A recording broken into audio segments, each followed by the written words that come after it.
Hello and welcome to Haylett RV, everybody. My name's Josh, the RV Nerd, coming in 3,800, 5,500 pounds as we... What? 3,800, 5,500?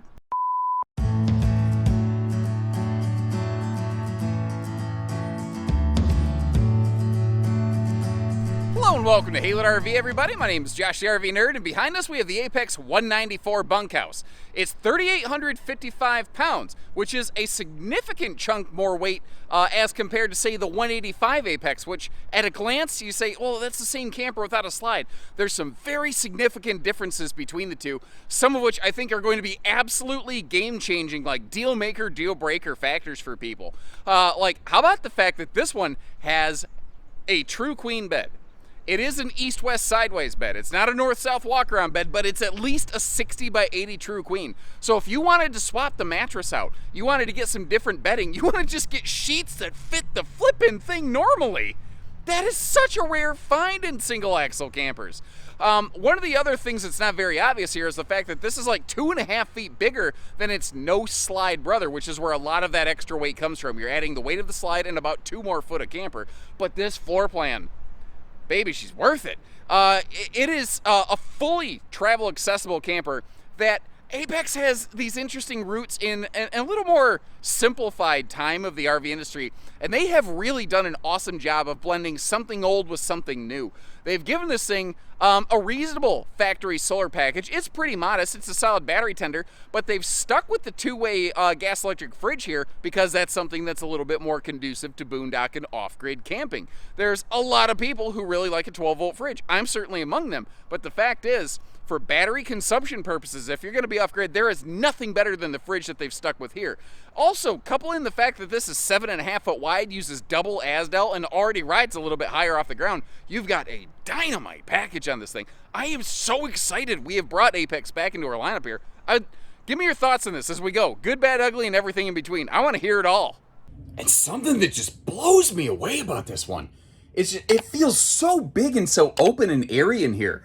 The light color palette that they're using, I like the dark contrast, but the overall light dominant color palette they're using, I think really helps. But beyond that, huge window coverage in this thing. Whether it's that, like, front windshield, that giant kitchen window, the double breeze windows that you have back there in the bunks, there is light and airflow coming in all over this thing. And those are UV tinted windows. That's something you don't always get in a smaller single axle class.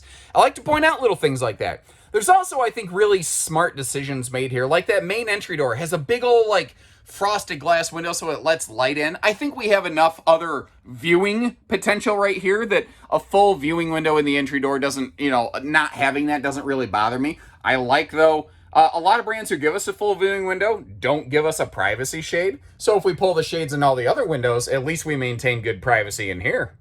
But hey, why just talk about it when we can actually demonstrate it? And when we do that, it's weird. The woodwork almost feels brighter now because the camera's not fighting, the light pollution from everything outside. It actually, in a weird way, almost feels brighter and lighter in here. Now, I don't think TV viewing is really the primary focus of this model. Above the window right here, there is a little spot if you want to put a little swing arm TV. There are the hookups for it. But this feels to me something where you have enough space to, survive and not have cabin fever and kill each other on a rainy day. You ever spend a whole day inside the camper with the kids on a rainy day, you'll know exactly what it means to love them to death. So you have enough space in here that I think we can make it work, And again, one of the other, I think, really game-changing factors on this is that is not some weird form of Camp Queen. There's no odd dimensions. That is just a straight 60 by 80 true queen bed that little single-axle campers almost never have. But because this one wasn't made with a 20-foot target like the 185 no-slide little brother to this, they had a little more room to do stuff like that. And because the camper is 7.5 foot wide, which really helps it feel open in here, you have a headboard and a true queen. Now, I will tell you, that mattress is nothing to write home about, but frankly, guys, I've been in luxury fifth wheels whose mattresses are nothing to write home about. That's just kind of how it goes. And you might wonder, why don't they use better mattresses in these things? Why don't they ship them with no mattress? These are all excellent questions. That's really an entirely different story for an entirely different day. But long story short, because when a customer sees an RV with no mattress, which would, cost a couple bucks less so you can come up with your own bedding solution. They just assume that the manufacturer's cutting corners and they're being cheap about it.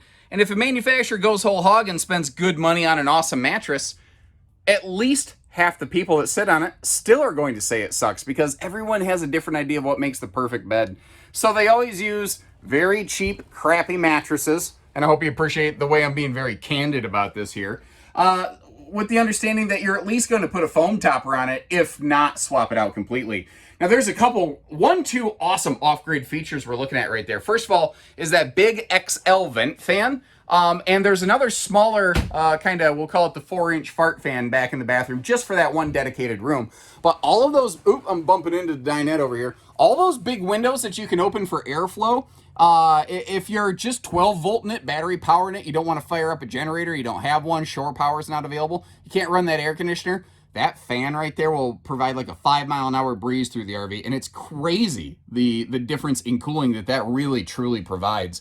Now, the flooring in this is completely carpetless, and if I'm being fair, if I could change one thing on this camper, especially since this is a step-up slide, I would really like to see that be a carpetless dining space and make it a completely carpetless flooring system instead of mostly carpetless, and at least it is ventless, you know. And that lighter look on this thing, man, it really, again, I just can't say enough how much it just opens everything up. And in case you're curious, I'm about 6'3". You're going to also see me in the toilet and the shower, but I can walk right under that air conditioner there. Not a problem. Boots, hat, all that stuff, not going to cause an issue. Because the kitchen in this little thing, I think, is really excellent, with only a couple little notes that I would offer here. One of the things that really shocked me is this has a full pantry for the kitchen in a little camper like this. That is such a rare find. Also, the fact that that giant sink cover works perfectly as a side splash. And if manufacturers aren't gonna, start including side splashes, then we have to come up with our own creative ways to do it. And I just can't get enough of that gigantic picture window right there. Now, in a little camper like this, you very often get a little sink. I can see the benefit of the giant farm sink if you got bigger things to clean in here. I can also see how it eats up our counter space if you do need to pop the sink cover off. I see it both ways, and I'd be really curious from people that do boondock or dry camp or small camper or camp. What do you think about that? The only two notes I really have here is that it has a lethal dose of no drawers. There's no traditional drawers in here. You'll have to come up with like a little silverware utensil organizer. And something I think is very strange for something designed for off-grid camping is it doesn't have an off-grid like oven or something like that. Like, it has a normal microwave. There's not a convection option for this like there would be on a more expensive GeoPro or something like that. Just a traditional microwave. I really like the arrangement, but it feels like something called off-grid should probably have like a gas oven. I mean, is it just me? Does that make sense? These things still sell. They're still very popular. Obviously, it's not a deal breaker for some people. And if that's a deal breaker for you, appreciate the fact that we pointed that out. Check the links in the video description where we have a couple other options for you. And it's kind of an odd placement for them, but the inside speakers for the RV are actually under that overhead cabinet there. You see one skirting either side of that light right there. Speaking of lighting, even with whether the windows are open or closed, it felt nice and light and bright in here, right?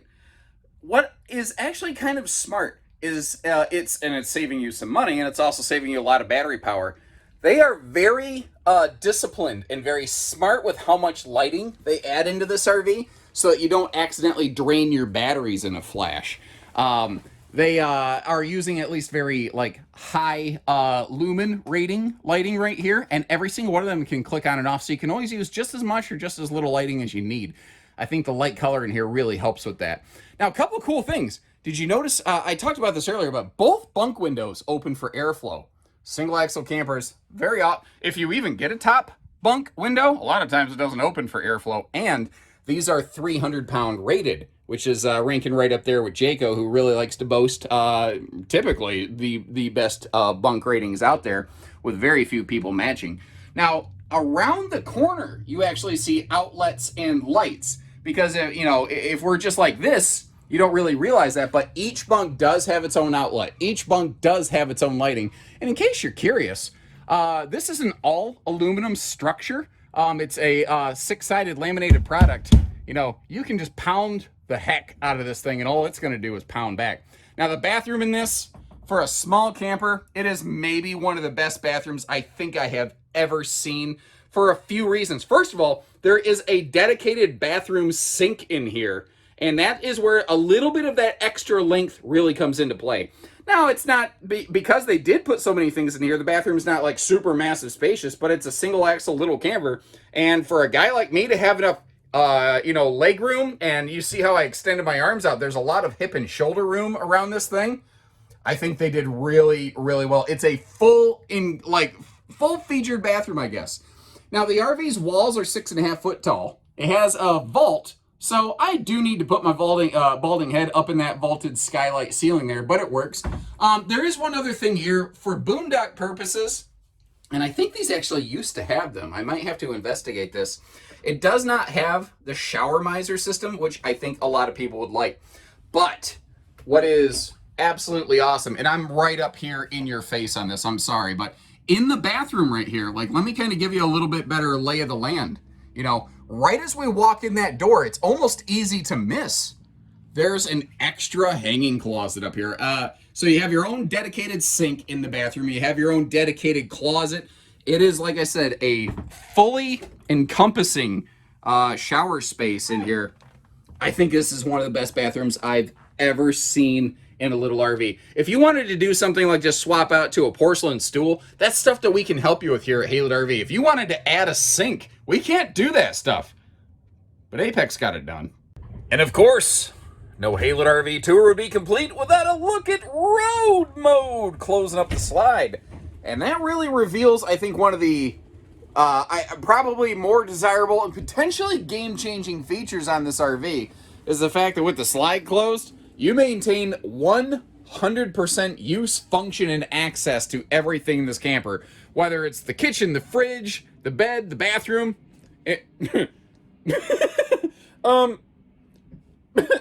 Is it me? Or that little bit of plastic sticking out? Does this, I don't know, it's just like, nom, nom, nom, nom. And you know, sitting here, it occurs to me, if you mount a TV up there and you put it on a swing arm mount, this camper could be toilet TV certified. And I don't know that it necessarily translates to camera, but one of the things that always kind of strikes me on these is they look like, it looks like a little bit of a chunky monkey. It looks like a big, thick trailer sitting there right in front of you. That's thick with a CK, not 2 C's, just for clarity's sake. And part of that is because, like, the nose cap really kind of almost hides the fact it is a fairly almost kind of blunt nose, but that's also one of the things that gives it a more open feel on the inside. And frankly, there's no little camper like this that is super aerodynamically optimized. The fact that it's just under 10 foot total height is another thing that's also kind of cool here. But it's 7.5 foot wide. I know I've probably talked about that a few times now, but that's such a key thing that they do here. Apex was doing that way before it was cool from a lot of brands. They were very uncommon in that quality. They weren't necessarily the first or exclusive. They were just doing it before a lot of people. We have magnet holdbacks under a huge outside front pass-through. And I didn't talk about this on the inside, but you can lift that bed decking. There's little finger pulls, that plywood decking up there. You can lift that up to get under it. See how they've got some pretty decent cross supports? I will say this, if you're a larger, we'll say fluffy person, you may want to add like a support post or two just to your level of comfort. That kind of varies from person to person a little bit. RVs, I don't know, are always built with American-sized folks in mind. And over here, this is part of their off-grid package. That little set of plugs down at the bottom, if you want to have a little, phone charger station or Bluetooth speaker or something outside, which I actually prefer over most camper speakers anyway. They're localized, and I think they sound better. And then up top, we've got that Victron 10-amp charge controller. It's obviously not the biggest charge controller, but, again, the way that they have built this RV, it has been built from the ground up to be very power conservative. It has enough, but not over-the-top lighting. It has that two-way fridge, and on propane mode, that barely sips off the battery. It certainly doesn't gulp. A 12-volt fridge is better than a residential fridge, obviously, for battery consumption purposes, but to date, No 12-volt fridge has been able to come even close to the trickle draw off the battery that a two-way fridge can offer on propane mode. The awning on this is about as big as it could be because they couldn't interfere with the baggage door or the window up there, but I don't know, for a little camper, I think that's pretty reasonable because even when the camp kitchen's open, there's still room for a picnic table over here between the stable steps and the tire, I think.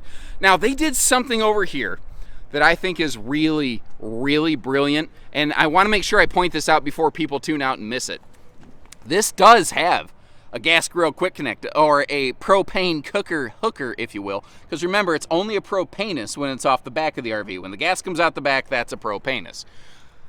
The little kind of low profile, the mini camp kitchenette station over here, it obviously doesn't have a sink. I don't know if we can call it a camp kitchen. We'll call it a convenience center, but this is one of those classic kind of free-floating Coleman camp grills. I have always kind of liked these. Some people either have a love or a hate thing with those. What I like about them is they're a high output grill.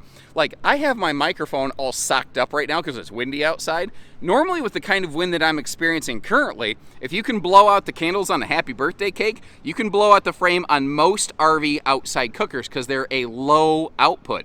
Those Coleman camp grills feed off those independent bottles. They are a high output, so it takes a pretty hefty breeze to put those out. And notice we got the little Barley Poppinator series right there. You know, just in case you've got the, the not twist off bottles of water in that fridge right there. We call those barley water, obviously, Dad's medicine cabinet. Now, Apex, being a Coachmen brand, is one of the very first, mainstream users of Azdel. Coachmen in the Freedom Express and Apex, they were using it way before people even knew what it was.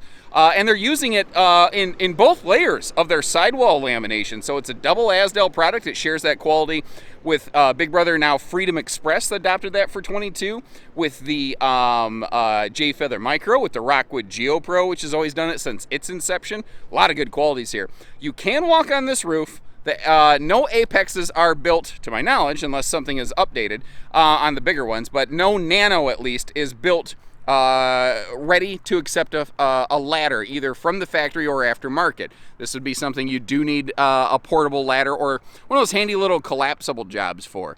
Now, a full black tank flush and outside utility shower 1-2 combo, those are awesome features right there. And the little camper that I camp in does not have an outside shower. I have a little Y splitter that comes off the campground spigot, and it does good enough for me, but it's cold water only. That is one thing I use every single trip.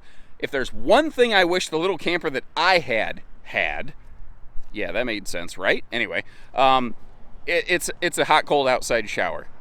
You know, there's little things like, I love that it has a double propane tank, especially, again, if you're going to do that off-grid. You want to do some cooking, you want to use the propane cooker hooker, the stovetop inside, or the fridge. None of those things, by the way, use really heavy levels of propane. A lot of people don't realize that. The single biggest, only really significant thing that draws off your propane reserve is really the furnace.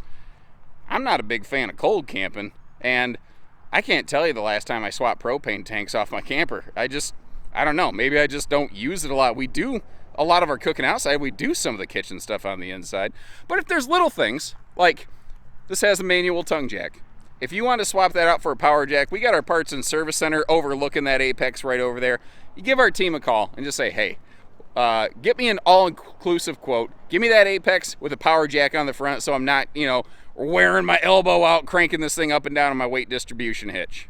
So something else here with the goal of setting good expectations. When you see this thing says Apex off-grid, that sets a bit of a certain expectation for you. I want to make sure you understand what this RV is capable of and what it is not capable of doing, because I think those two things can be equally important. It comes with a factory 100-watt solar panel on the roof, and you saw that Victron 10-amp charge controller. It's a basic charge controller. I've been advised that it can accept a second panel. I'm working to try to get some more verification of that at the time of this filming, however. I also want you to know, it has the double propane tanks. Awesome. It has room for 2 batteries. Excellent. The camper doesn't include a battery from the factory. We do include your first basic lead-acid 12-volt battery at no additional charge from Haylett RV. Now, you may choose to upgrade batteries. You may choose to get a second one. You might choose to get 2 6 volts. Those are all things that we can assist you with. The question I had then is, what about lithium stuff? The RV as it sets, as it's equipped at the time of this filming, is not like fully lithium compatible. You won't be able to get a full charge on those with the converter and charging system that this has. It's a little more of a traditional system. I've also been advised they are working on updating that, so keep in mind, this information is accurate at the time of this filming. As this video ages, that may become less accurate. They may transition over to be more lithium compliant. Things might change. When there's major significant updates, I try to get updated footage out there, but I can't always provide a full updated 20-minute video for every little widget and whiz bang as they come through. So if that's like a really important factor for you and I haven't had anything updated come out in the meantime, all you gotta do, give our team here at Haylett RV a call. We'll verify any little details you need before you hand over your hard-earned paycheck. And I get it. 3,800 pounds dry weight on a single axle, that's pretty hefty, although it does have a 4,800 pound GVW, leaves you about 1,000 pounds of cargo. In a little camper like this, that seems like a fairly reasonable mark, you know. If you've got, I would say, at least a 5,500 pound tow rating, if not above, you're gonna be okay with something like this, and obviously the more you go above that, the more comfortable you're going to be. In theory, anything with a 5K tow rating should be fine, but that's really starting to push it to the point that I start squirming in my seat. Maybe for some local travel, but not distance kind of stuff. But tell me that's not a good looking camper. Tell me it doesn't have some great points. I get that the way that this one is equipped may not necessarily be like the absolute ideal for every single person out there, but I do love the fact that we have so many different things. And if this doesn't work for you, we have Wolf Pups and GeoPros and J-Feather Micros and all kinds of stuff that make floor plans like this. Wildwood makes some stuff kind of like this also. There's all sorts of really good alternatives out there. I'll try to leave you a link in the video description where you can check a couple of those, well, several links as it were. And short of that, remember guys, we're family owned and operated. If we can't earn your business when you're ready, at the very least, can we earn your subscription or hit the like button on the video? That would be awesome. So take care, stay safe, have fun, and happy Haylett camping, everyone.